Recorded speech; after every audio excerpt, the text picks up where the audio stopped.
السلام علیکم ناظرین، مزمل سہروردی کے آفیشیل یوٹیوب چینل کے ساتھ میں ہوں مزمل سہروردی۔ ناظرین، یہ ہمارا ویلاگ ہوتا ہے سیکیورٹی اور عالمی امور کے بارے میں۔ اس میں ہم پاکستان کی سیاست پر کم بات کرتے ہیں، اور ڈاکٹر آصف صاحب نے ہمیں جوائن کرنا شروع کیا ہے۔ کل ان کے ساتھ پہلا شو تھا، آج دوسرا شو ہے، اور وہ آج بھی ہمارے ساتھ ہیں۔ دیکھیں کب تھک جاتے ہیں، لیکن ابھی آج تو موجود ہیں۔ جی ڈاکٹر صاحب، آج آپ کے پاس کیا ہے؟ آج میرے پاس جو کچھ بھی ہے، لیکن آج میں آپ سے کچھ سوال کروں گا، اور میرا خیال ہے کہ ماہر دفاعی امور آپ ہیں اور سوال بھی آپ ہی کریں گے۔ یک طرفہ جو ہے نا وہ انٹرویو جو کل آپ نے مجھ پہ چڑھائی کی تھی اور مجھے پورا بولنے بھی نہیں دیا، تو کچھ سوال میں آج آپ سے میں بھی کروں گا۔ اچھا کریں جی۔ تو سب سے پہلے تو آپ مجھے یہ بتائیں کہ آپ غزہ میں جو ڈیل نہیں ہو پا رہی، آپ اس کو کیسے دیکھتے ہیں؟ کیا معاملہ ہے؟ حماس کے کیا مطالبات ہیں اور اسرائیل کیا چاہتا ہے؟ ڈاکٹر صاحب، میں آپ کو صحیح بات بتاؤں، میں تو حماس اور اسرائیل کو ایک ہی ٹیم سمجھتا ہوں، جس کا کام ہے غزہ کے لوگ غزہ خالی کرانا ہے۔ اچھا، سیز فائر کے مذاکرات دوحہ میں بھی ناکام ہوئے، اور اس وقت حماس کو مذاکرات ناکام نہیں ہونے دینے چاہیے تھے، کیونکہ خوراک اور امن اس وقت غزہ کے لوگوں کی پہلی ضرورت ہے، اور وہ کسی بھی قیمت پر ملے، حماس کو غزہ کے لوگوں کے لیے خوراک اور امن حاصل کرنا چاہیے۔ بالکل ٹھیک ہے۔ ٹھیک ہے نا؟ اگر حماس غزہ کے لوگوں کے لیے خوراک اور امن اپنی ضد کی بھینٹ چڑھا رہا ہے تو میں حماس کے ساتھ نہیں۔ یا میں آپ سے اختلاف کروں گا۔ کریں۔ حماس ضد نہیں کر رہا، حماس نے اپنے مطالبات میں بہت نرمی کی ہے۔ حماس کی جو پہلی سیز فائر ڈیل تھی اور جس میں یرغمالی رہا کیے گئے تھے، اس میں انہوں نے ایک یرغمالی کے بدلے 250 قیدی چھڑوایا تھا۔ اس دفعہ انہوں نے اپنے مطالبات کم کر کے ایک قیدی کے بدلے 200 ایک یرغمالی کے بدلے 200 قیدی چھڑوانے ہیں۔ پھر اسرائیل نے اس پہ اعتراض کیا۔ اب ان کی تازہ پروپوزل یہ ہے کہ ہم ایک یرغمالی کے بدلے 160 قیدی ہمارے چھوڑ دیں، جن کو آپ نے عمر قید دی ہوئی ہے یا جن کو آپ نے 15 سال یا اس سے زیادہ کی سزا دی ہوئی ہے۔ تو حماس تو اس طرح ضد نہیں کر رہا، آپ ان کو ایک ٹیم بنا رہے ہیں، لیکن میرا خیال ہے کہ یہاں ڈیزائن کچھ اور ہے۔ ڈیزائن یہ ہے کہ آپ یہ دیکھیں کہ اگر اسرائیل کا وزیر اعظم ٹی وی پہ آ کے ایک نقشہ پیش کرتا ہے اور وہ اس نقشے کو ایکسپلین بھی کرتا ہے، وہ کہتا ہے کہ جی یہ میرے پاس ایک نقشہ ہے، اور یہ وہ نقشہ ہے جس زمین کا خدا نے ہم سے وعدہ کیا تھا، جس زمین کا خدا نے ابراہیم اور اس کی نسلوں سے وعدہ کیا تھا۔ اس نقشے میں کہاں تک آپ صرف غزہ دیکھ رہے ہیں؟ آپ صرف غزہ کو نہ دیکھیں، آپ جس دن یہ غزہ فعال ہو گیا اس دن پورا مشرق وسطیٰ فعال ہوتا آپ دیکھیں گے۔ یہ ان لائن ہے، ٹھیک ہے جی۔ جو ان کا دعویٰ ہے کہ ہمارے ساتھ جو خدا نے جس سرزمین کا وعدہ کیا ہے وہ تو مکہ مدینہ تک جاتی ہے، وہ یہاں دریائے فرات تک آتی ہے، بحیرہ روم سے لے کے فرات تک کا ایریا جو ہے، وہ کہتے ہیں یہ اس زمین کا وعدہ جس کو گریٹر اسرائیل کہتے ہیں، جس کو گریٹر اسرائیل کہتے ہیں۔ اور پھر اس انٹرویور نے پوچھا، اسرائیلی وزیر اعظم کو پوچھا کہ کیا آپ اس نقشے پہ اور اس اپنے عقیدے پہ پورا عمل کریں گے؟ اس نے کہا جی میں کروں گا، یہ ہماری پچھلی نسلوں کا بھی قرض ہے، ہمارے آنے والی نسلوں کا بھی قرض ہے۔ اب ڈاکٹر صاحب آپ یہ تھیوری دے رہے ہیں کہ جو حماس ہے وہ سعودی عرب کی لڑائی لڑ رہا ہے، حماس ترکی کی لڑائی لڑ رہا ہے، حماس عراق کی لڑائی لڑ رہا ہے، حماس جو ہے لبنان شام کی لڑائی لڑ رہا ہے، اردن کی لڑائی لڑ رہا ہے، پر ان میں سے کوئی بھی حماس کے ساتھ نہیں ہے۔ ان میں سے کوئی بھی حماس کے ساتھ نہیں ہے، بلکہ یہ بار بار یہ کہا جاتا ہے کہ مطلب پھر آپ کی تھیوری غلط ہے؟ نہیں، یہ اس وقت مجھے یہ تمام عرب لیڈر جو ہیں وہ ایسے لگتا ہے جیسے خطرہ دیکھ کے وہ شتر مرغ جو ہے ریت کے اندر اپنا سر دبا لیتا ہے۔ دیکھیں نا، اب صورتحال ہے، میں سمجھتا ہوں نہ غزہ اتنی اہمیت رکھتا ہے، نہ مکہ مدینہ رکھتا ہے، اور بیت المقدس کی ایک اہمیت ہے۔ ہاں ٹھیک ہے نا؟ ہم سب کا جذباتی لگاؤ شاید فلسطین سے کم ہے اور بیت المقدس سے زیادہ ہے جی۔ اور بیت المقدس میں اصل مسئلہ تو یہ ہے کہ گریٹر اسرائیل بنتا ہے یا نہیں بنتا، بیت المقدس کا کیا بنے گا؟ بیت المقدس کا سب سے جو یہ گریٹر اسرائیل کا جو بنیاد ہے وہ کہاں پہ کھڑی ہے؟ ان کا ایک اور عقیدہ ہے، جہاں پہ مسجد اقصیٰ کھڑی ہے وہ وہاں کہتے ہیں ہمارا ٹیمپل ماؤنٹ ہوتا تھا۔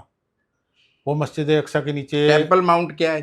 ٹیمپل ماؤنٹ جس کو ہیکل سلمانی بھی کہا جاتا ہے۔ ٹھیک ہے، وہ کہتے ہیں بیت المقدس کے جگہ پہ ہمارا ہیکل سلمانی ہے، ہمارا ہیکل سلمانی ہے، اور وہ برسوں سے مسجد اقصیٰ کے نیچے کھدائی کرنے کی کوشش کرتے ہیں، وہاں پہ بنیادیں اپنی طرف سے، جس طرح میں آپ کو اس کی میرے ذہن میں مثال آئی، بابری مسجد کیا تھی اور رام مندر کا واقعہ کیا تھا؟ مسجد کے نیچے وہ کہتے تھے پہلے ہمارا مندر تھا. ہاں جی، وہاں پہ انہوں نے کھدائی کر کے، انہوں نے عدالت نے، آرکیالوجی والوں نے اپنے پاس سے ایک ثبوت اکٹھے کیے کہ یہاں پہ ایک مندر کی ہمیں تو وہ کہتے ہیں بیت المقصد کے نیچے ہیکل سلیمانی ہے. ہیکل سلیمانی کی بنیادیں دبی ہیں، ہم وہ بنیادیں نکالیں گے، ان بنیادوں کے اوپر آج کل یہ کھدائی ہو رہی ہے. یہ کھدائی بہت عرصے سے جاری تھی، لیکن اب اس میں تیزی آ گئی ہے. اب اس میں دو طریقے سے وہ کام کر رہے ہیں. ایک تو وہ کھدائی کو تیز کر رہے ہیں، دوسرا انہوں نے مسجد اقصیٰ پہ ریڈ کرنا شروع کر دیا. اور پہلے ریڈ کرتے تھے ٹیمپل ماؤنٹ گروپ کے نام سے بنے ہوئے چھوٹے چھوٹے جتھے. یہ 20 سال سے یہ کارروائی شروع ہوئی تھی. اس کارروائی میں تیزی آتی جا رہی 15-20 یہودی داخل ہو جاتے تھے، 25 یہودی داخل ہو جاتے تھے. بالکل ایسے ہی ایسے ہی ہم انہیں کہتے تھے یہ بہت ہی کنزرویٹو یہودی ہیں اور ان کو اسرائیل کی حمایت حاصل نہیں ہے، بنیاد پرست یہودی ہیں جو پہنچ جاتے ہیں اور اس کو سیریسلی نہیں لیا جاتا تھا. بالکل ایسے ہی ہے. لیکن اب آپ یہ دیکھیں گے کہ وہاں پہ وہ 5-5 ہزار، 10-10 ہزار، 20-20 ہزار کی تعداد میں آتے ہیں، اور ان کی قیادت کوئی نہ کوئی اسرائیلی کیبنٹ کا ممبر کر رہا ہوتا ہے، یا اطمان بن گویر کر رہا ہوتا ہے، یا کوئی اور کر رہا ہوتا ہے. وہ بیت المقدس کے اندر آتے ہیں، بیت المقدس کے اندر آتے ہیں، سین کے اندر آ کے وہ مسلمانوں کو غصہ دلانے کے لیے، اشتعال دلانے کے لیے ناچتے بھی ہیں، گاتے بھی ہیں. اور گانا اصل میں وہ جو ان کی مطلب مسجد کی حرمت کو پامال کرتے ہیں، مسجد کی حرمت کو پامال کرتے ہیں. پھر اس کے بعد وہ زمین کے ساتھ ماتھا رگڑ کے اپنی دعائیں مانگتے ہیں.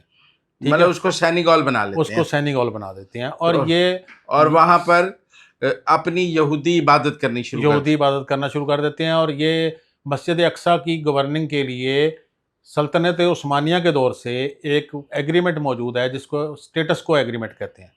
وہ اسٹیٹس کو ایگریمنٹ جو ہے وہ گورن کرتا ہے مسجد اقصیٰ کے پورے احاطے کو.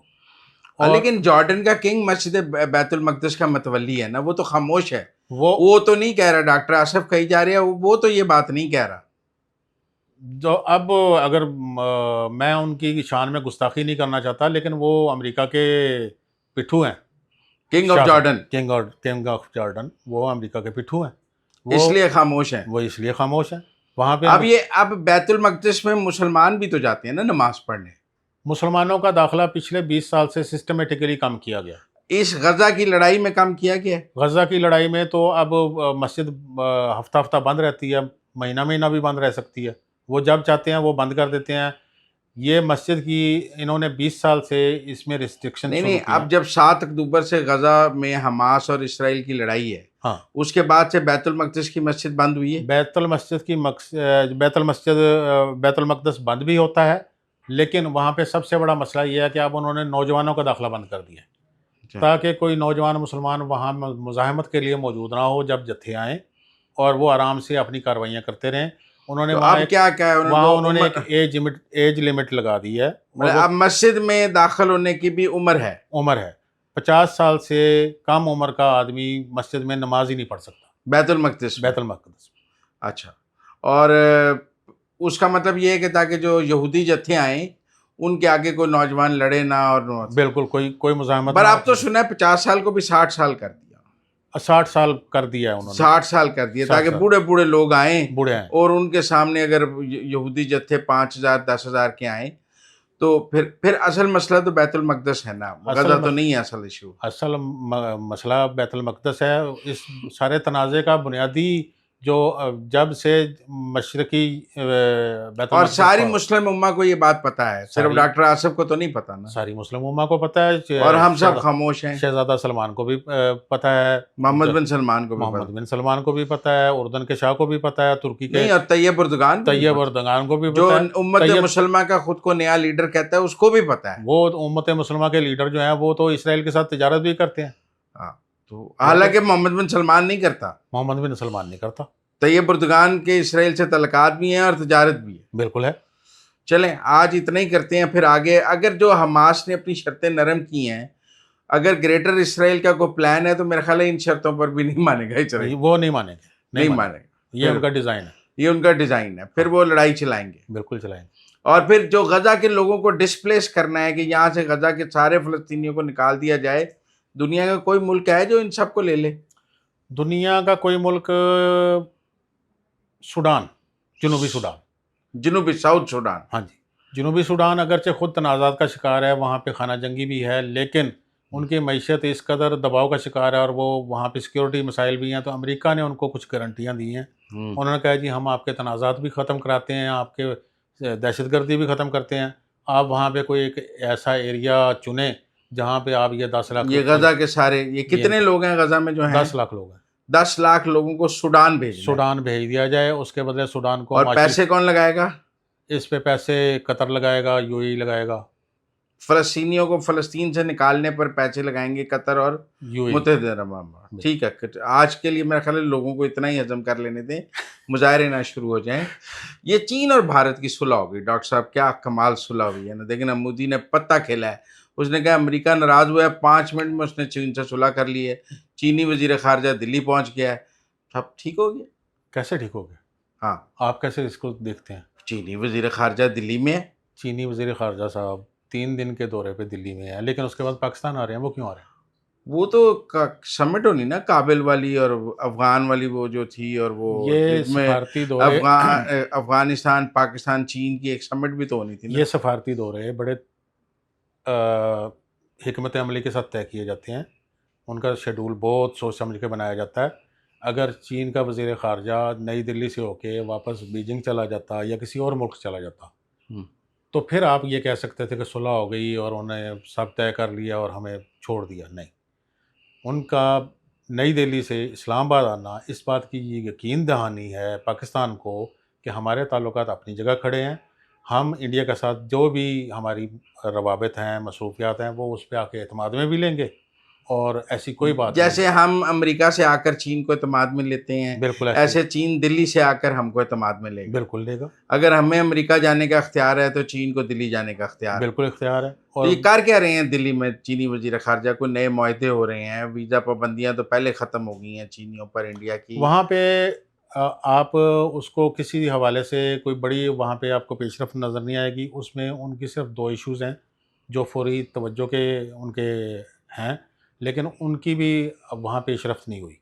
ان کا سب سے بڑا ایشو ہے گلوان وادی میں، جو ان کا 2020 میں تنازع ہوا تھا، جہاں پہ یہ بغیر اسلحے کے فوج تعینات ہوتی ہے، لیکن اس کے باوجود 20 بھارتی فوجی مارے گئے تھے. سوٹیوں سے مارے تھے انہوں نے. سوٹیوں سے مارے تھے چینیوں نے. ہاں. 20 بھارتی فوجی سوٹیوں سے مارے تھے. اور 4 چینی فوجی مرے تھے سوٹیوں سے. سوٹیوں سے. وہاں فوجوں کے پاس رائفلز نہیں ہیں، سوٹیاں ہیں. ہاں جی. تو وہ سٹینڈ آف ابھی تک موجود ہے. اس سٹینڈ آف کا انہوں نے 2024 میں اس پہ مذاکرات شروع کیے تھے. اس کو یہ کہتے ہیں ایس آر مذاکرات، اسپیشل ریپریزنٹیٹیو مذاکرات. وہ ایس آر مذاکرات 2024 میں ہوئے. اس کے نتیجے میں 2-3 مقامات سے جو 2-3 اہم درے ہیں وہاں پہ پہاڑی علاقے میں، ان سے ڈس انگیجمنٹ ہوئی، فوجیں تھوڑی تھوڑی پیچھے لائی گئیں. لیکن وہاں اب بھی دونوں طرف سے 50,000 60,000 فوجی تعینات ہیں، اور یہ چھوٹی تعداد نہیں ہے. نہیں، پر وہ تو چین نے کچھ رقبہ قبضہ بھی کر لیا انڈیا کا. چین تو بہت اندر تک آ گیا ہوا ان کے. ہاں. تو چین کا تو یہ دعویٰ ہے کہ ہماچل پردیش جو ہے وہ ان کا اپنا ہے. انہوں نے اس کے نام بھی چینج کر دیا، اس کے سارے شہروں کے نام بھی چینج کر دیے، ریاست کا نام بھی چینج کر دیا، نقشہ بھی جاری کیا ہے جس میں ہماچل پردیش جو ہے وہ ان کا حصہ ہے. ایک گریٹر اسرائیل کا نقشہ ہے، ایک گریٹر چائنا کا نقشہ ہے. گریٹر چائنا کا نقشہ موجود ہے. ٹھیک ہے. تو وہ اس میں اس دورے میں اس پہ کوئی پیش رفت ہوئی ہے؟ اس میں پیش رفت نہیں ہو سکی. اس میں آج جو اعلامیہ آیا ہے یا جو خبر آئی ہے اس کے مطابق اسپیشل نمائندے جو ہیں وہ 2026 میں دوبارہ ملیں گے. سال دی تاریخ پہ گئی ہے. یہ تو پاکستانی عدالتیں ہو گئی، سال دی تاریخ پہ گئی دوبارہ. تو یہ ہوگا. تو پاکستان کیوں آ رہے ہیں؟ پاکستان وہ آ رہے ہیں تو افغانستان کے وزیر خارجہ بھی پاکستان آ رہے ہیں، یا یہ کابل جائیں گے؟ یہ یہاں سے کابل جائیں گے. افغانستان کے وزیر خارجہ کے اوپر سفری پابندیاں ہیں، اقوام متحدہ ان کو ٹریول کرنے نہیں دیتا، اور جب تک ان کو وہاں سے اجازت نہیں ملتی وہ کابل سے نہیں نکل سکتے. اور 2 دفعہ یہ ان کے دورے کی تاریخیں ملتوی ہو چکی ہیں. تو یہ چائنیز فارن منسٹر اسلام آباد آئیں گے، پھر یہاں سے پاکستان اور چائنیز دونوں کابل جائیں گے؟ وہاں کابل جائیں گے. پھر کابل میں مذاکرات. ہاں، اصل میں جو نئی دلی میں ہوا ہے وہ صرف اتنا ہوا ہے کہ وہ مودی کے جو ایس سی او کا دورہ ہے، شنگھائی تعاون تنظیم کا، اس کے لیے کچھ ان کی آپس میں بات چیت ہوئی ہے. مودی وہاں جانا چاہتے ہیں، ان کے دورے کی کوئی تھوڑی سی خیر سگالی راہ مطلب ہموار مودی چین جانا چاہتے ہیں نا، چین جانا مودی واشنگٹن نہیں جانا چاہتے، چین جانا چاہتے ہیں. تیانجن جانا چاہتے ہیں، اور وہ ان کا وہ اصل میں سفارتی لیوریج استعمال کرنا چاہتے ہیں. وہ کہتے ہیں کہ اگر امریکہ ہمیں آنکھیں دکھا رہا ہے تو ہم چین کے ساتھ معاملات بہتر کریں گے، لیکن یہ اسٹریٹجک موو نہیں ہے، یہ ٹیکٹیکل موو ہے. یہ اس میں بڑا ڈفرینس ہوتا ہے. یہ ان دونوں کے تعلقات کبھی بھی اسٹریٹجک نہیں ہو سکتے، یہ دونوں کی ٹیکٹکس ہیں. اس کو ٹیکٹیکل آپ کہہ سکتے ایک دوسرے کو دکھاتے ہیں ہیں، بس، ایک دوسرے کو دکھاتے ہیں. ہاتھی کے دان دکھانے کے اور کھانے کے اور. بالکل یہ ہے. ٹھیک ہے، آج کے لیے بس نہ کرتے ہیں ڈاکٹر صاحب، باقی کل بات کر لیں گے. آپ جلدی تھک جاتے ہیں. ہاں باقی باتیں کل کر لیں گے. چلیں تھینک ٹھیک یو. ہے.